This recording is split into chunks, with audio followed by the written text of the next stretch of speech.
Okay, good evening. My name is Miss Marpeza, and I am the Community Engagement Specialist with UVU Early Learning. And I'm really excited for you all to be joining today's workshop.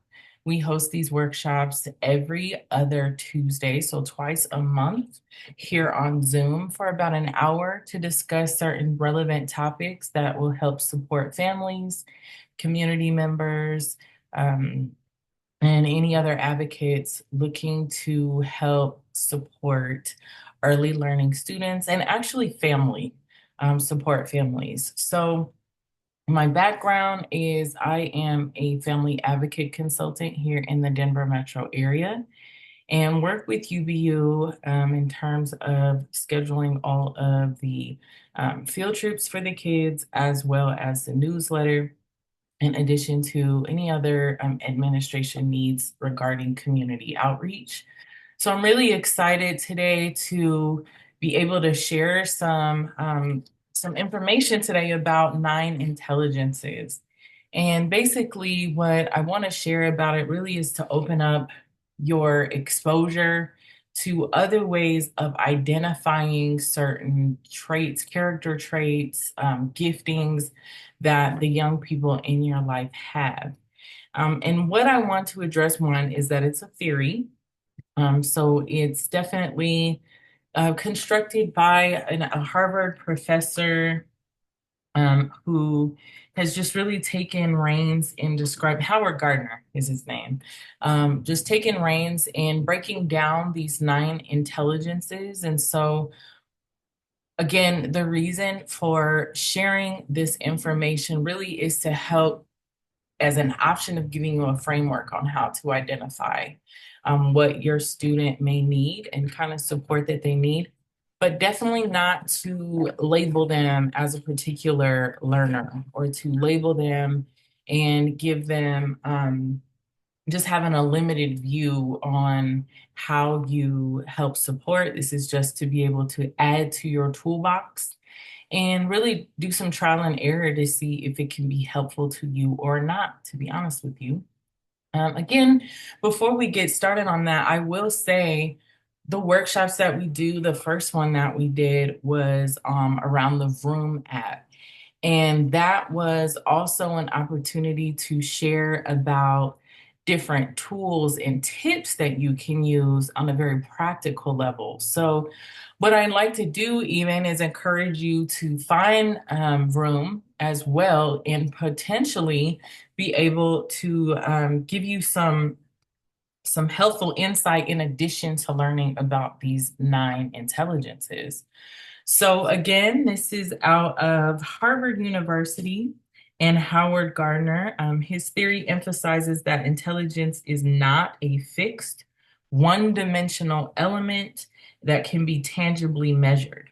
And because of that, which is what I love, is that we're in an age in education where there are some emerging theories and different ways that we can work on um, empowering our students, unlearning some models that have not been helpful in the future, and push education along here in the United States and honestly internationally. So I'd like to start with talking about what are these exact intelligences. So I'll go through and list them and also give some examples of what those intelligences are and then just have a brief reflection on how this has been applicable for myself, and then also give you some ideas on how you can explore this with your own family or, within your ecosystem, people that you are with on a day-to-day basis. And hopefully it gives you some insight and appreciation for who they are. The first is bodily kinesthetic. So that would be someone who is, let's say, a ballet dancer or um, a gymnast. That would be a body kinesthetic individual. Interpersonal, that would be a successful psychologist that excels at understanding people. Intrapersonal is a reflective, self-confident person who understands their needs. A linguistic, that would include an author and people that speak multiple languages. Logical and mathematical, so that would include your scientists, your mathematicians, your machine learning engineers, and then musical. Musical would include talented artists that write lyrics, sing, or play instruments. And then a naturalist is someone like a marine biologist, a zoologist, park rangers. And the last, but certainly not least, is a spatial intelligence. And that would include someone who's an architect, an engineer. So, why is this theory of multiple intelligences still relevant today? And this was developed about 40 years ago, so almost before my time. I was 1 years old at the time. But Gardner had started his work by studying whether one or single intelligences exist and one that can be measured by a particular type of test. So from there, he developed his theory that this is an incomplete study of intelligence, and not everyone's cognitive abilities can be accurately measured by these tests.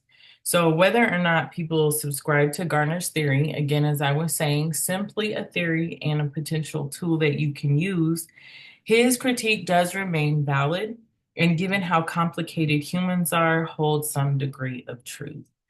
So, I'll give you an example recently of a friend of mine who has a 3-year-old, and she is on the East Coast and has really been looking for a different model for her son who is very active. And I would say that he has a bodily kinesthetic with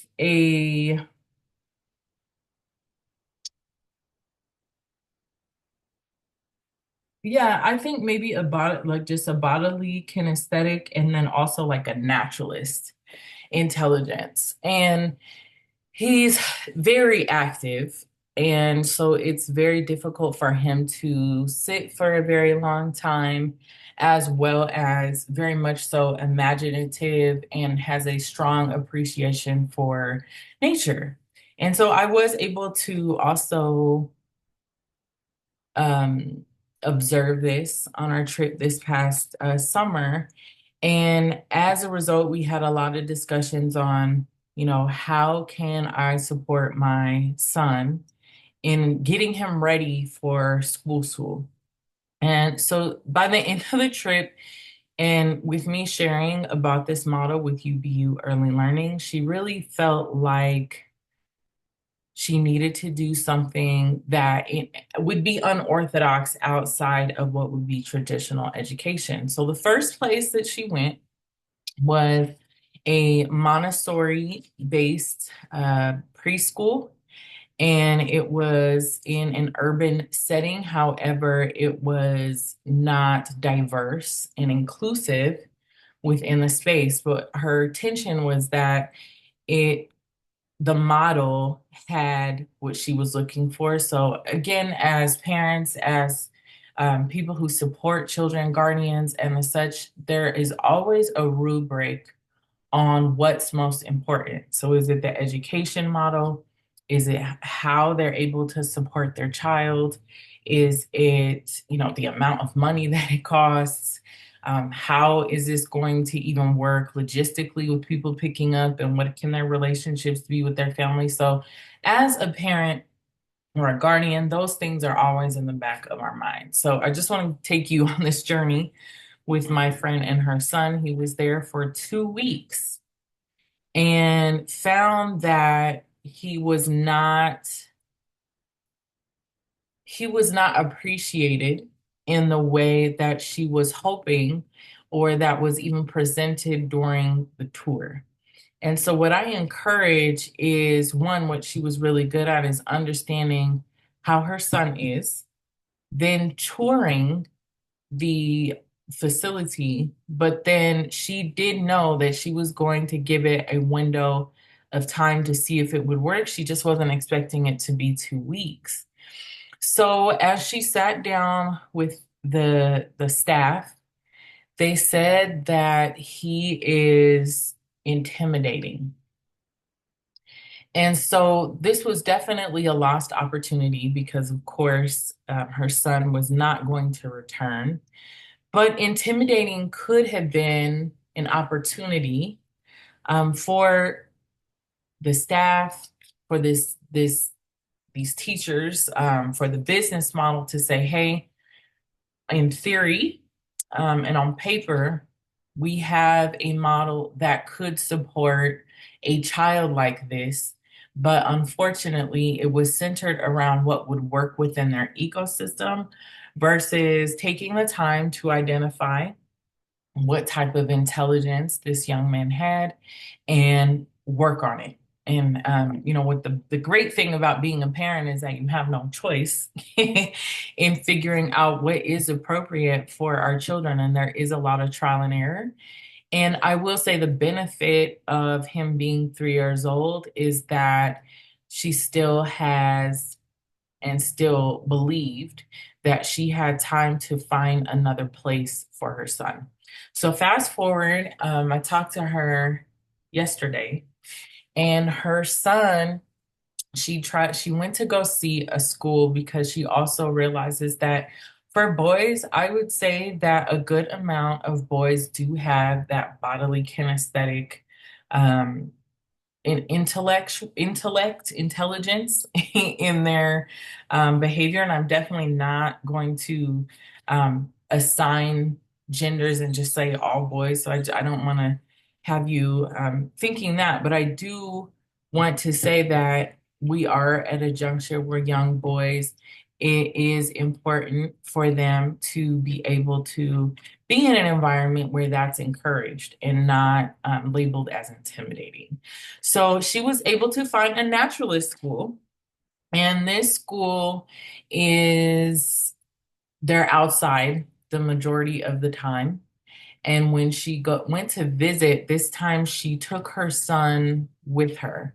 So a part of that process too is once you realize that a school may not, let's say you approached it from the view of I'll go see it first, I'll make the phone calls, I'll do a virtual tour, I'll go visit and do all those things without your child. She did realize, okay, you know what? I need to take him with me and see how he responds. So, the benefit of trying again is that she learned some things and was able to go ahead and take her son. He didn't want to leave. So that's a great indicator when she allowed that tour to be student centered, and now he's enrolled and he started last week. So that is a good story. That's a positive story. But how many stories have we heard where this is not the case? And honestly, had it not been for even me, 4 kids later, um, being in a training with early learnings with UBU Early Learning Center, I would not have ever learned about what the 9 intelligences are.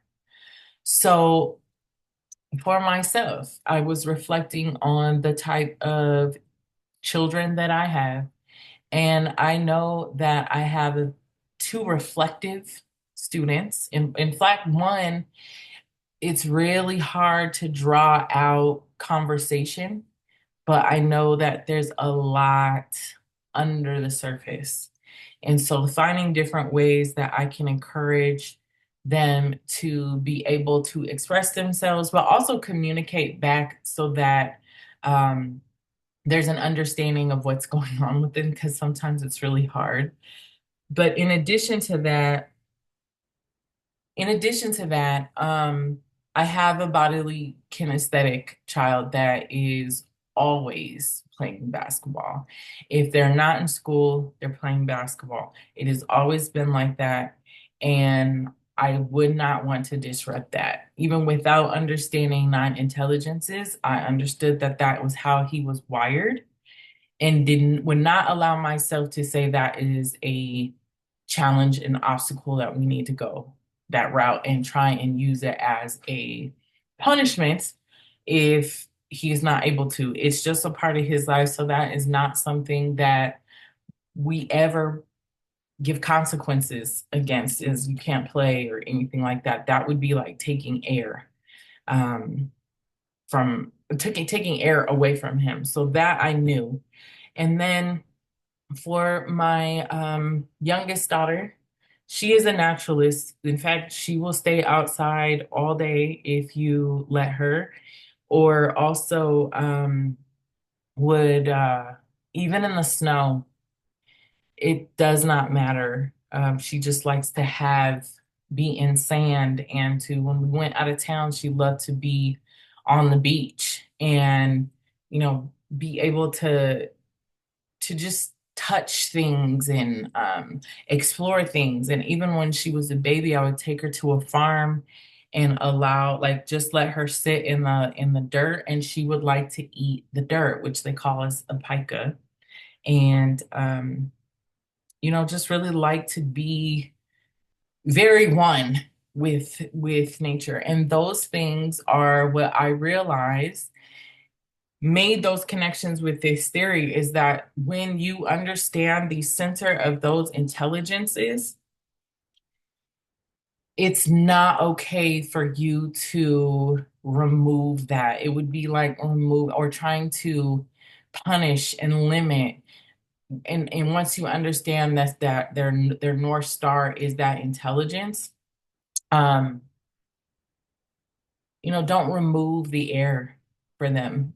How can you facilitate and increase their strengths in that, and find other ways of encouraging better behavior, um, or change behavior, or learning a new skill? How can you use that to also apply to learning something new?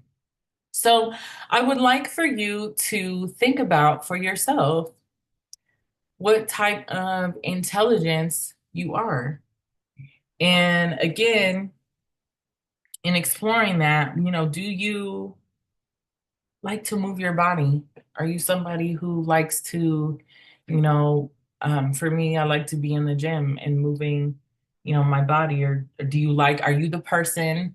So that would be body kinesthetic or interpersonal. Are you the person that people call when they're having an issue, and you enjoy the listening portion and, being able to help synthesize information and mirror back what you heard? um, an intrapersonal person. So do you do a lot of journaling or thinking, or people have said you seem to always be in your head, or you think a lot? Um, that would be interpersonal. Linguistic, do you like to write? Do you like learning new languages? Do you already know new languages and are very quick at being able to translate? Or even I would say someone who's very comfortable with traveling because they're comfortable with communicating in different languages. Logical and mathematical. How about, do you like budgeting a checkbook? Do you, or checkbook or budget? Do you like, investing? Is that something that you enjoy doing? What's another one? Space. Are you interested in, just the science of it all when it comes to mathematics and engineer, things like that? Or is that something, I've also found it can be a tip off in the way that you grew up, picking up certain things from family members, like, people that have had doctors for generations in their family, or for me, having pastors for generations. That would be interpersonal family lineage as well. And then musical, listening to music, you just get lost in it, or you like to write music, or you like to go to a lot of concerts, or you love to play musical instruments, either for fun or professionally. And then naturalist, do you have a farm? Are you someone who likes to homestead? Do you like to be in the soil, take a walk?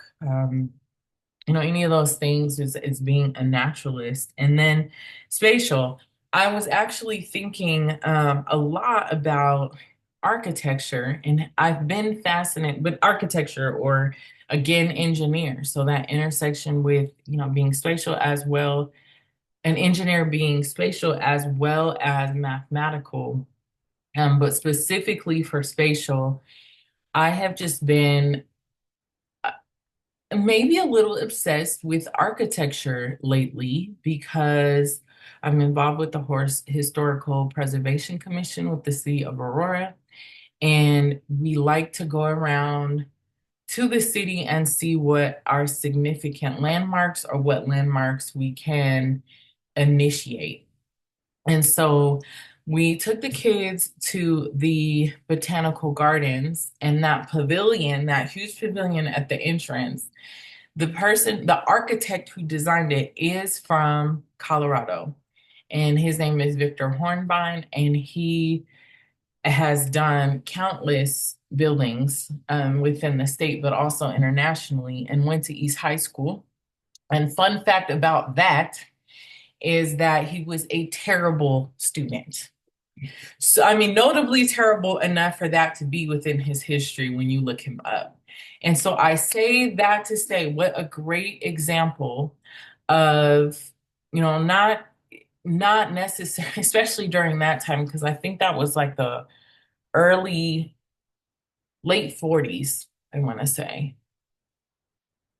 I think, yeah, late 40s. But anyhow, imagine that traditional modern education, which is more than 40 years ago. So we didn't have this theory of different intelligences, but did he sit in school? Like I was always thinking about was it because he was in his head? Was it because he liked to use his hands? Did he love to draw and not pay attention for it to be notable that he was a terrible student in school? So I really appreciate that story because here is someone who was able to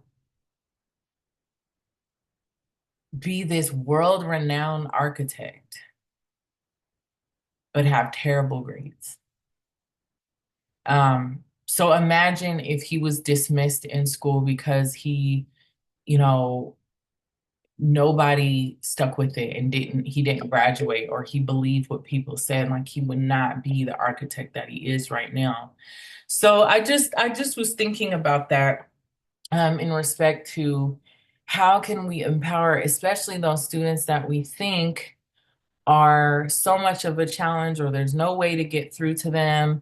And even for myself, I'm saying this as someone who is about to have a um, graduate this year, and still sometimes I think I know, and a good amount of the time I don't, but that doesn't mean I don't keep trying new things or identifying, like, I think that, I see that he likes to be by himself a lot. This is when he was little, but I see that he likes to be with himself a lot and he likes to build things, but he also likes to be by himself. So what if we just get him a Lego set and he would sit and do the Lego set all day long? And I mean, from 3 years old to about 6 years old. I mean, maybe longer than that, but definitely before he was actually, in school. I knew that it was not going to take a tablet because that wasn't really a thing back then. I just knew if we got him a Lego set, I know where he'd be for the full day.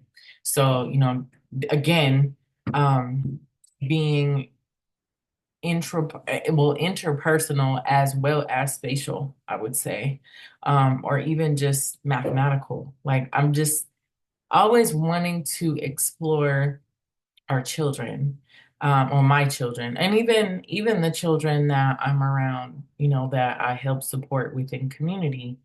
Another thing is, let's go back to what I was saying about different supportive apps that you could use. So yes, I brought up Vroom, which is like just general tips on, once you put in a profile for each one of your children and, can just talk about like, well, how do I help them support in, taking responsibility? Well, if you have an inkling of an idea of what their interest and their tilt is based off of this theory, how much more precise can you be in supporting with looking for the correct tips? So having more of a filter of, wow, this could be really helpful around the house or really helpful while we're away and, on a trip or something like that to keep them engaged or to keep them thinking and learning. And then the other one that I want to bring up is the Duolingo for kids or a linguistic child.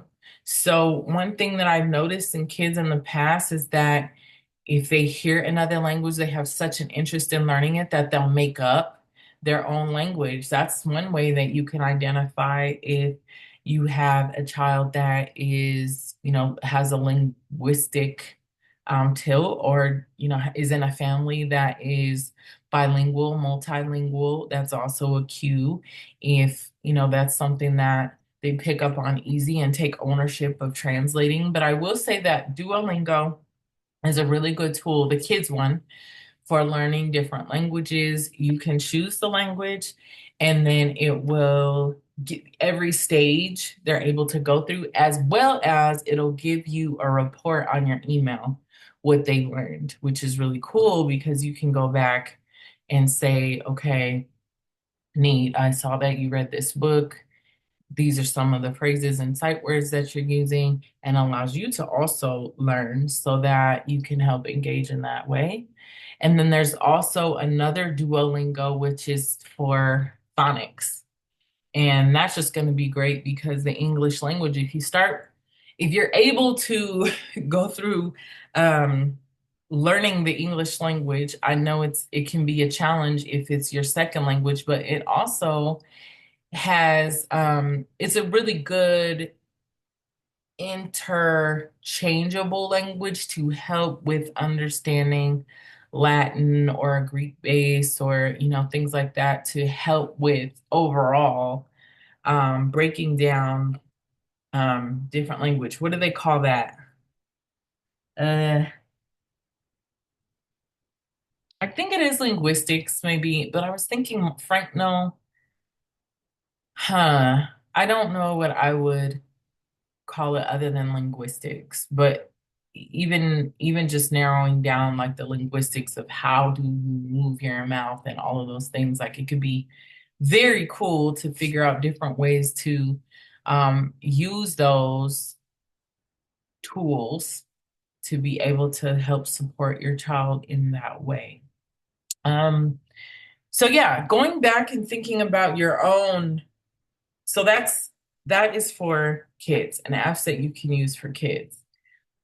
Now I was thinking about certain apps that you can use as a parent or a guardian or a community member to help enhance your intelligences so that you have more self-awareness.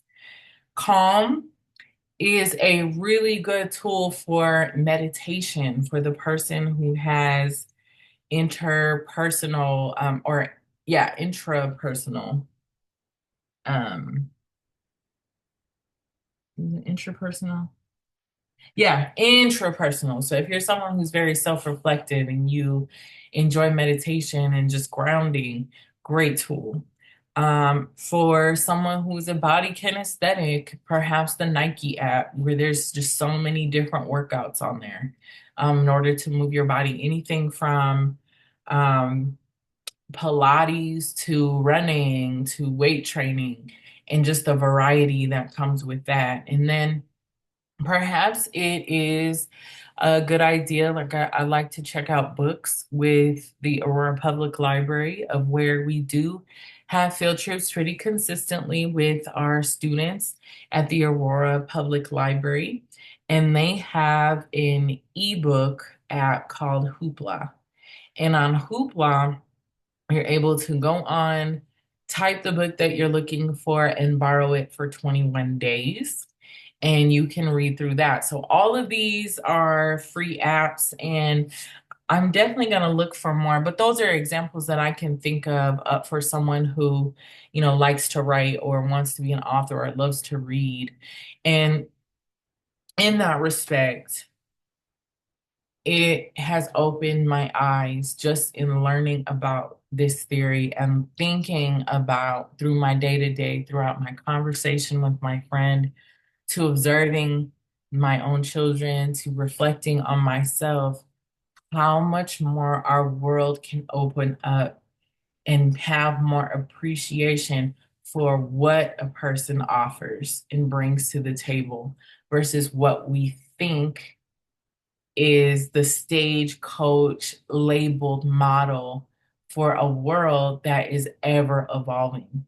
This to me is a great way to start and to become your own investigator and explorer of the world around you and your relationships.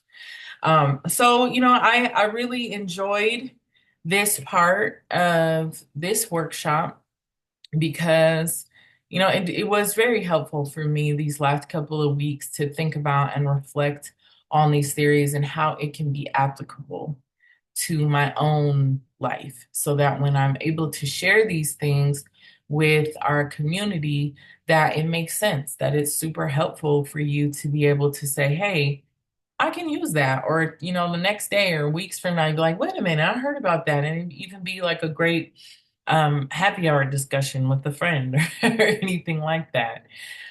So that is what the community workshops are about, is UBU early learning is one about centering students of inclusively that they receive equitable education.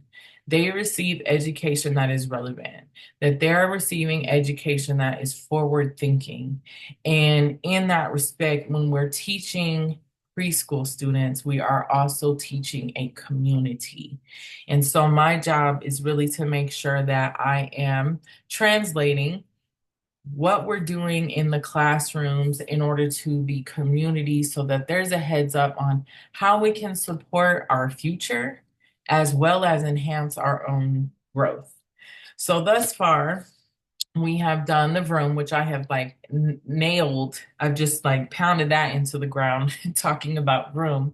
But the last session that we had was about the love languages.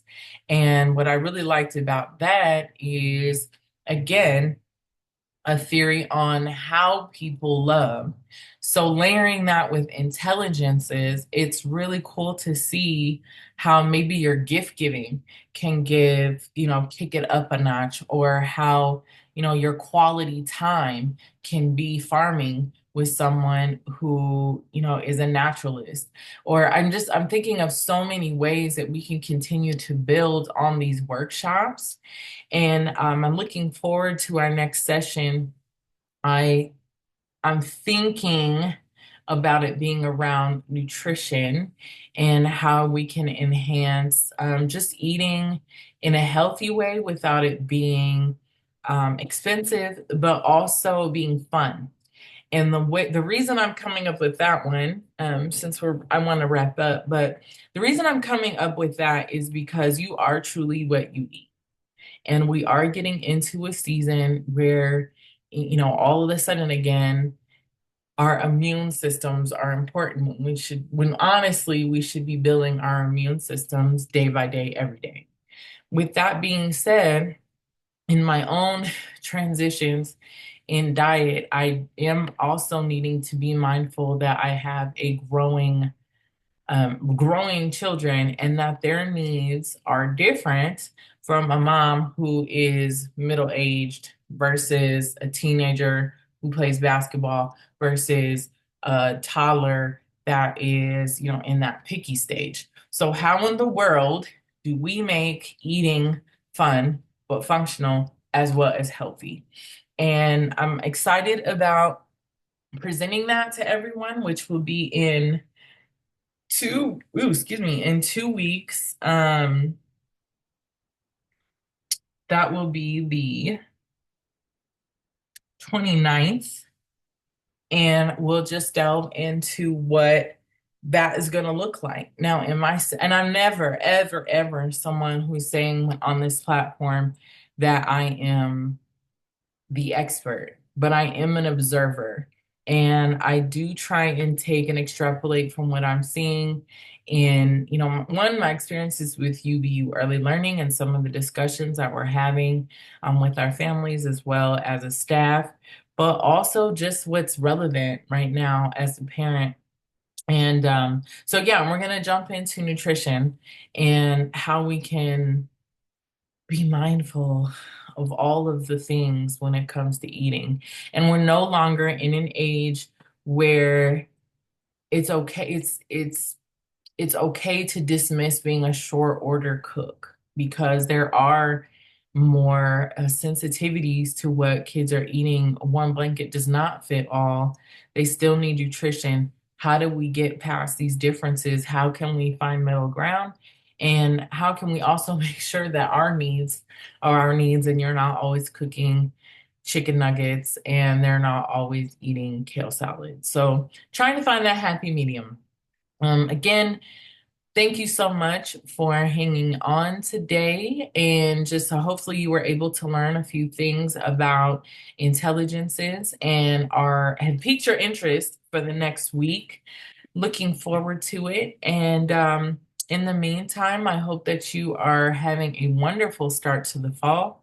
And we will see you on October 29th. Have a great evening.